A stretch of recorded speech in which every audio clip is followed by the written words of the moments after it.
Hi, everybody. How are you doing? This Facebook Live will last about 30 minutes, and we're going to talk about burnout. As a special guest, we have a Belgian psychologist. If the sound is okay, please give thumbs up and comment below. I'm going to give you the link where you can watch and subscribe for the Facebook Live. I'm going to put it on the Facebook, and normally, we do the Facebook Lives in Spanish. This time it's in English because our special guest is from Belgium. So, to remind you, Excede tu Potencial has the purpose of helping companies minimize the effects of the invisible enemy we all know as stress and responsible for many issues that arise due to stress. And as a transformational coach, I also help successful professionals to release from their inner mental jail built throughout life so they can find the balance and fulfillment they're looking for. So, it's an honor to me to present Sabine Janssens. She's a psychologist, solution-focused therapist at Stress Labo. Here, she works with people with stress, burnout, and anxiety. She focuses on the physical aspects as well as the mental aspects of these issues.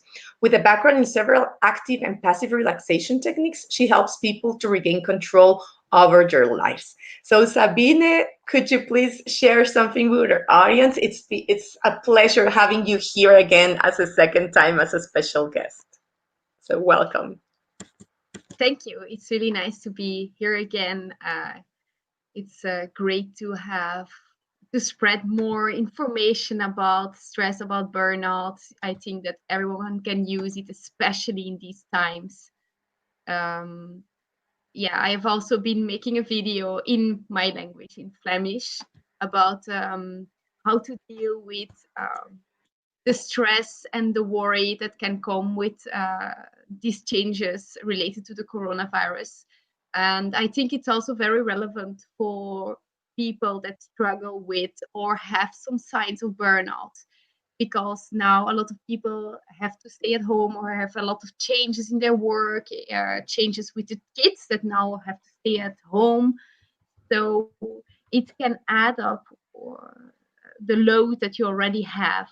So then it's really important to take care of your rest, to take care to see that you are not taking up too many responsibilities.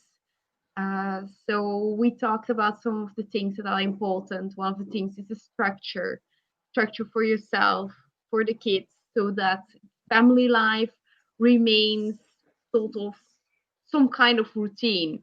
It doesn't have to be the same routine. You can create a new one, but you have to have a routine. And also, it is really important to have specific time, to have moments during the day that you will relax, that you actively take care of relaxing, because you get all this information and some of it is really bad. And then you have to realize that this has an impact on your body. You will notice this as if that you feel threatened, physically threatened, as if there is a danger. And we don't immediately realize that this is a misinterpretation because, of course, for most people, there is no immediate danger. But it feels that way when you read a lot of negative news. So another thing is not to watch too much news or to search for too many articles. Just limit yourself to decent sources. I think it's really important for everyone to take care of themselves right now. Mm-hmm. Excellent, Sabine. I completely agree with you, and I made a summary of what you just said that is very important in these difficult times. As we were saying earlier, before starting, we were talking about Sabine that even if you're okay, if you're panicking, if you are afraid, it's okay.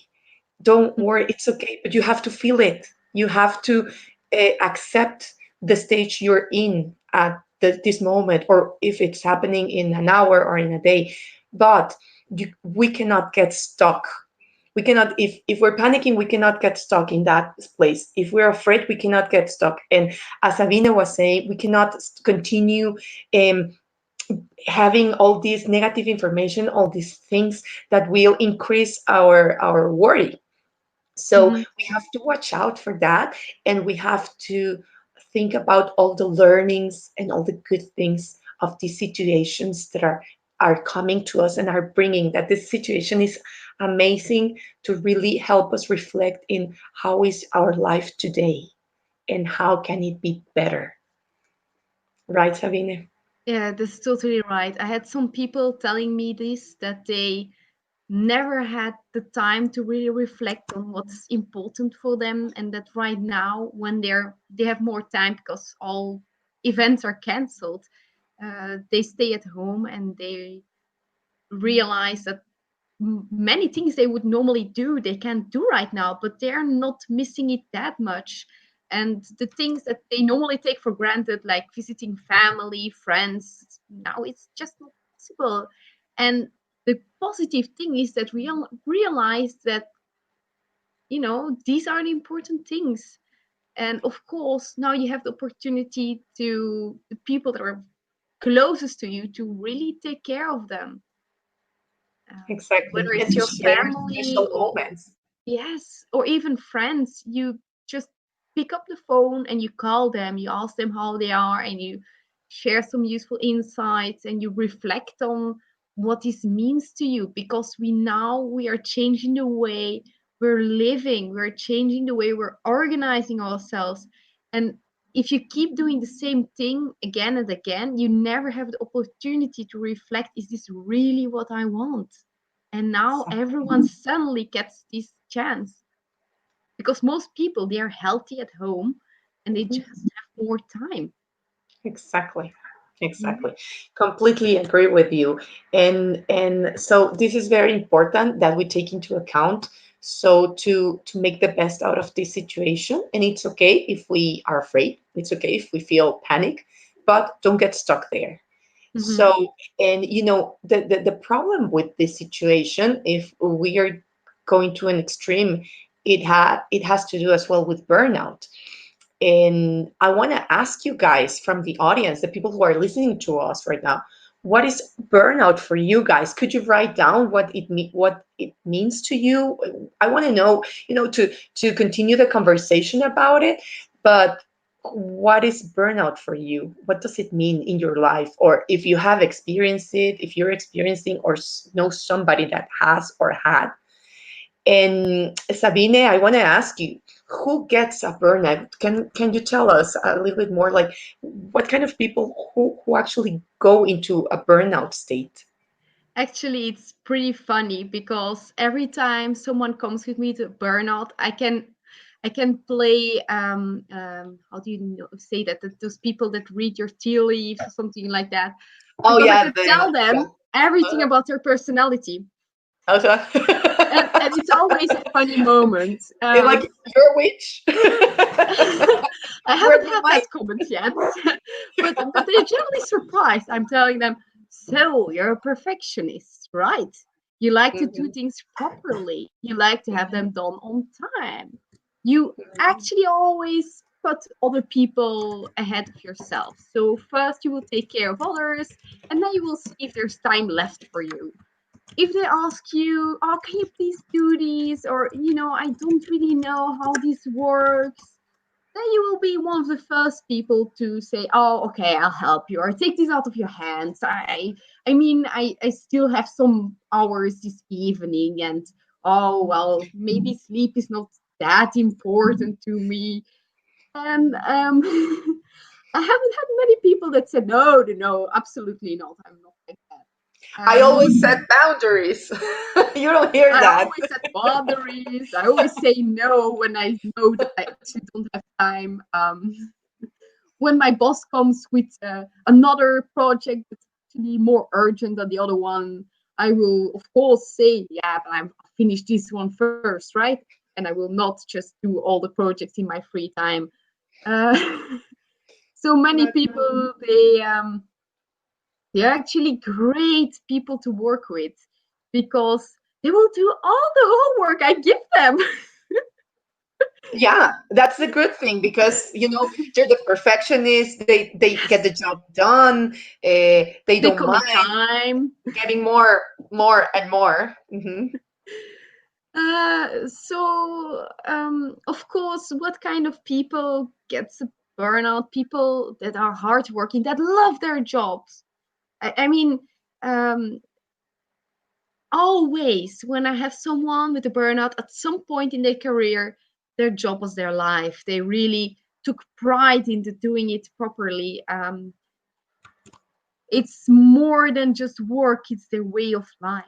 And generally the colleagues will also see them as these central figures. Sometimes they're like the mother of the workplace. They just, someone gets sick, they will take your job. You have a problem, I'll call for you.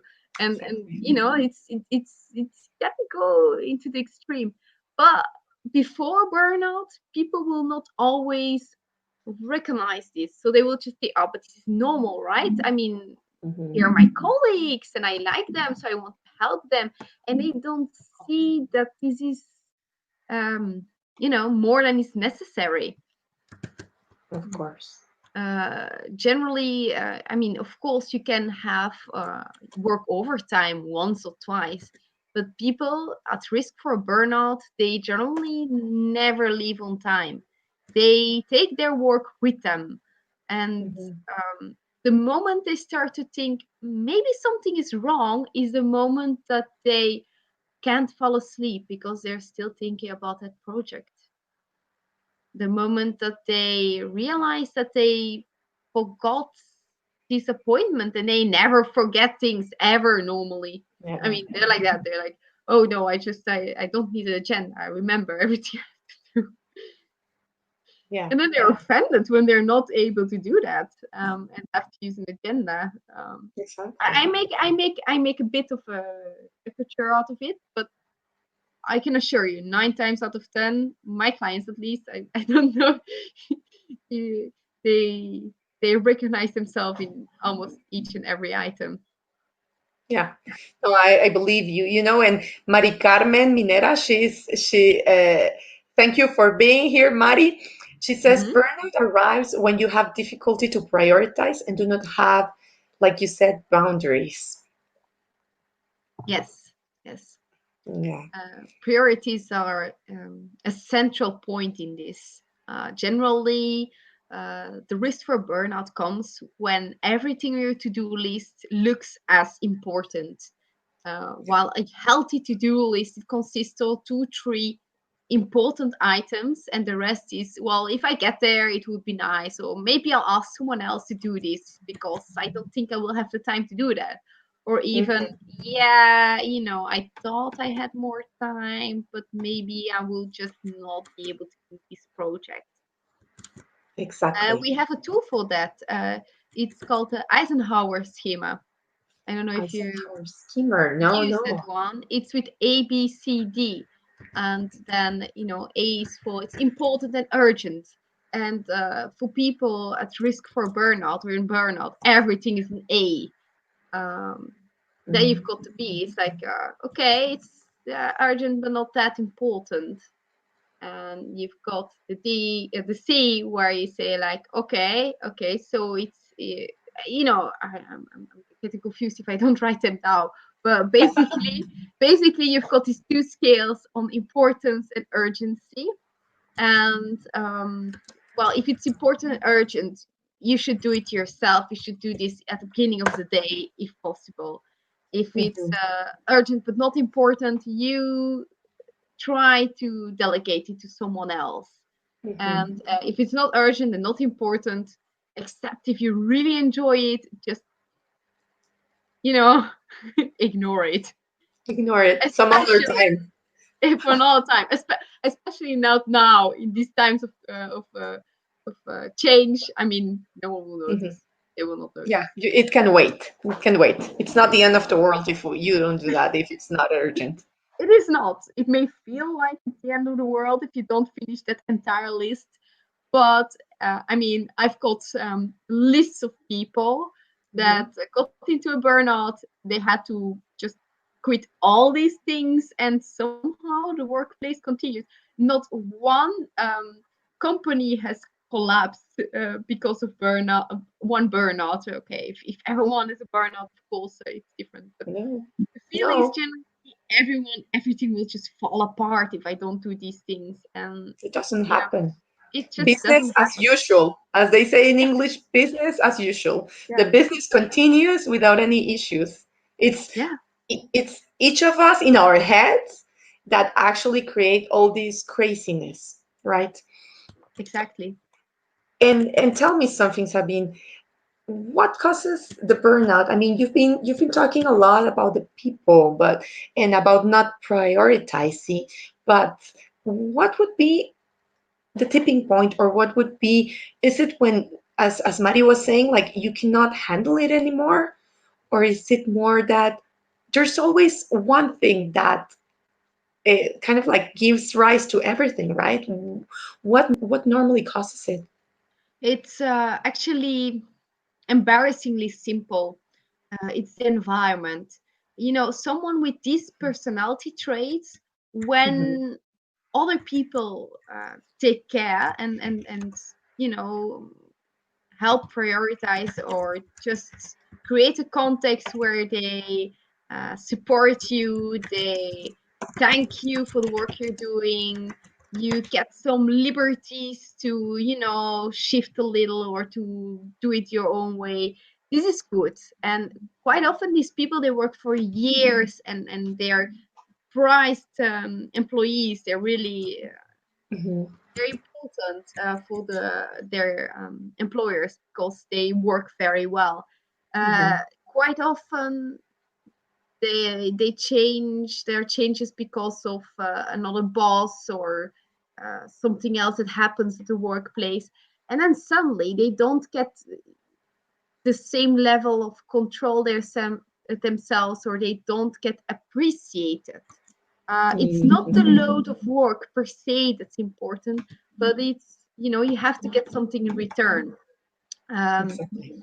and if, you know, you're doing the same amount of work or even more, it happens often, and Mhm, you don't even get that pat on the back, like, oh wow, you did a great job there, you saved the project. I mean, and they generally they save the project. If you mhm. don't get that, that can be a tipping point for people. Yeah. Okay. And I wanna ask the audience about this. Is somebody in our audience believe, after what Sabine has been telling us, that you're close to a burnout, or you know somebody who is suffering from a burnout, or you're actually leaving one and you didn't realize it until now, that Sabine is giving all these, like tips and things, and like realizing how you're working and how you're doing your jobs and what you have in as your responsibility.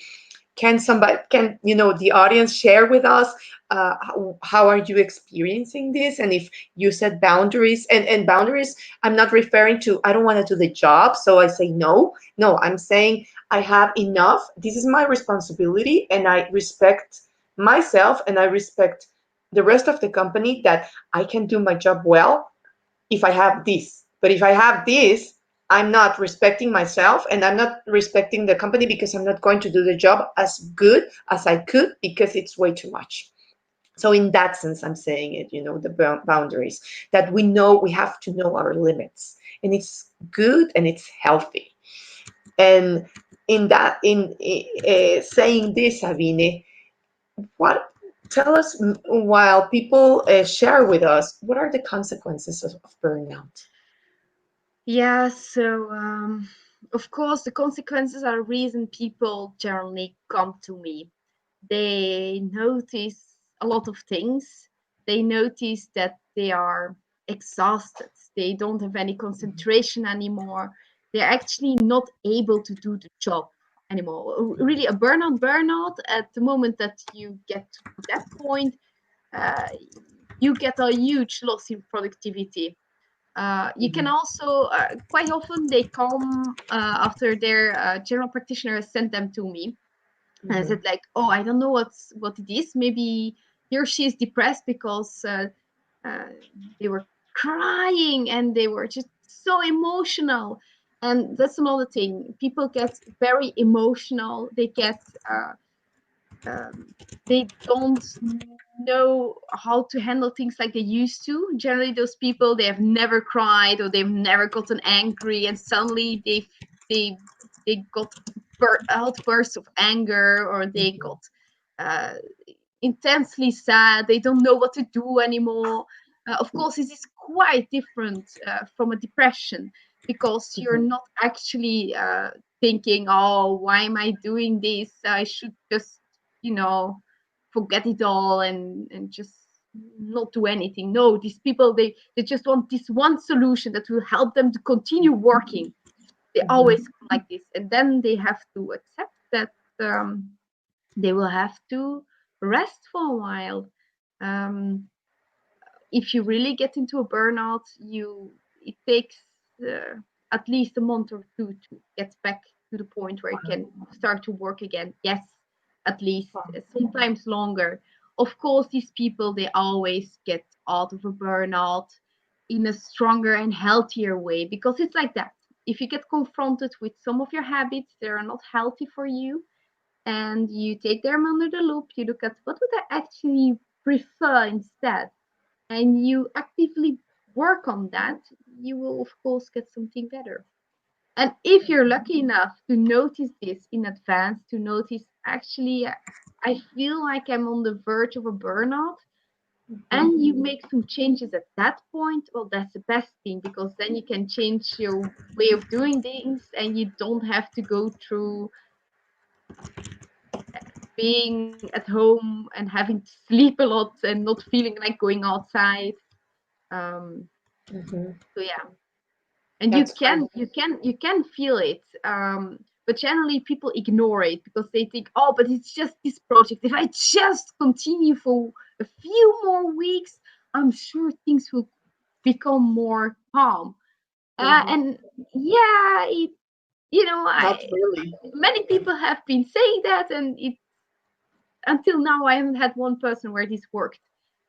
So I tell them, this is the moment to stop doing overtime. Just stop right now. You just do your hours. You do no more. You put some structure into your day. You have some breaks during the midday. You go walking, or you do something to calm down. Mhm. Um, and that's the way to avoid it, of course. Yeah. Mari shared with us that she was close to a burnout, and her healthy solution was to leave the computer at work. Ah, So to prevent herself to reconnect. And that's an amazing thing to do. And that's a great tip that we could give everybody who's listening, yes. Hmm. because it's like we don't have like a too healthy relationship sometimes with our mobile or our computer. We are like stuck with it, with the mobile or with the computer, Hmm. and that's not healthy either, and it's a thing that can cause us burnout because we're way too much into it, Hmm. right? And that brings me to the link with today, because now a lot of people are working at home, Yeah. and there is a big risk there, especially those people that are perfectionists and they want to help others and they don't want to appear lazy at any cost. Mhm. Studies have shown that they will work more hours when they work from home than at work, just to be certain that the colleagues won't think that they are, that they are taking advantage of this situation. So be careful if you're one of those people. Um, Set some healthy limits. Look at how many hours that you would normally work and don't go over that time. I mean, that's the moment you need to just close your computer, put it on a different, in a different room from you, and just Disconnect from work. disconnect. Yes, Mhm. yes.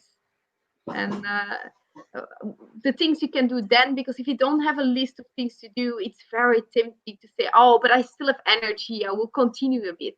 So have a list of things that help you relax. Have a list of things that you enjoy doing, by your own or with your family. Doesn't Mhm. matter. Really take the time to write it down, and just place it somewhere visible. Yeah. Thank you, Sabine. If you have more questions to Sabine, please do them now.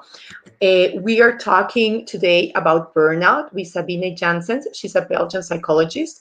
And if you're stressed out about work, schedule a 20-minute virtual coffee with me so we can discuss how I can help you. I'm going to put the link on the chat box so you can schedule the 20-minute free virtual coffee and we can discuss about it. And Sabine, I want to ask you, how do you get out of the burnout? What are the tips that you can give the audience of the first steps and what to do when you get diagnosed with a burnout?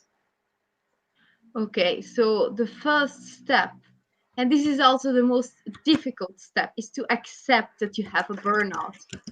Um, so, if necessary, look at all the stories of people that have a burnout, realize that there is something real that's going on and it has an impact on your body. It will really make you more tired. You will have less energy. And there is really nothing to do about that. You have to rest, you have to recharge. Your battery is just flat. And what do you do when your battery is flat? You have to recharge it. So you have to have more energizers than, Mhm, than things that take away your energy. So again, go to that list and see that at the end of the day, you have more things adding energy and things that take away the energy. When you are mhm, at home and you can work, you have a lot of papers to fill in, you have a lot of questions. Uh, this will take a lot of your energy. So if you can limit the contact with your workplace and be very clear, say, if I need something, I will contact you. I will have contact with this one person once a week. Make sure mhm, it's not more than once a week. Otherwise, you will remain with the work in your head, and you really have to get it out of your head during recovery. And this is the single one thing that's the most effective to um, regain control, to mhm, recharge. Because at that point, when you're in burnout, only the thinking over thinking about your job, it drains your energy. Uh, mhm, it's very apparent. And people think, yeah, but I should, remain in contact and I like my colleagues and I don't want to leave them completely alone with this. You're helping your colleagues the most by being clear, telling them that you need the distance, you need the time, and telling them that you will contact them again. And having this one person that can be the intermediary person for the other ones. This is essential. After this, of course, oh, it's important to look at the physical relaxation because you've put your body into a situation of chronic stress at the mhm, workplace. You've gone over your limits and you have to restabilize. You have to make sure that your body can relieve some of the tension. And you will maybe not mhm. feel the tension, but it's there, believe me. Yeah. The moment you relax, you will be, I haven't felt like that in ages. It will be great. Even if you don't have a burnout, I really recommend this to not Yeah. just make sure that you are not feeling bad, but go for a state of being where you feel relaxed, where you can, you know, have some creativity again, where you can enjoy things again. Um, Mhm. Exactly. Have those moments. If you like to exercise, if you like to meditate, if you like to paint, if you like whatever you like to do, but those moments for yourself as well, this me time, alone time with yes. yourself, they're very important to relax. You know, guys, the body takes, when you get stressed out, the body takes 90 minutes to go back to this original state. But what happens in 90 minutes, we don't just have one stress, we have many. So at the end of the day, our body is never back to its original state. That's why exercise is so important and good. But there are other ways as well. So they're breathing, EFT. There are other ways that you can relax your body, but it's very important that you do. And some things you cannot do when you're stressed out in the office, because you cannot go and start running like the marathon, just taking some break. You cannot do that during office hours. But there are other ways, and that's the ways we recommend you to start working on your body, because your body is really important. If your body is not good, that's when the burnout might start. It starts with the head and it moves to the body, and the most difficult part to regain, recharge, and to be healthy again is the body if we don't take care of it. So um, our time is almost over, guys. I don't know if you have more questions to Sabine. It's been an amazing talk as always. Last time it was as well great. And I want to ask you, Sabine, you have something else you would like to share with the audience about this topic that you believe it's very important and that people have to take it into account to avoid burnout?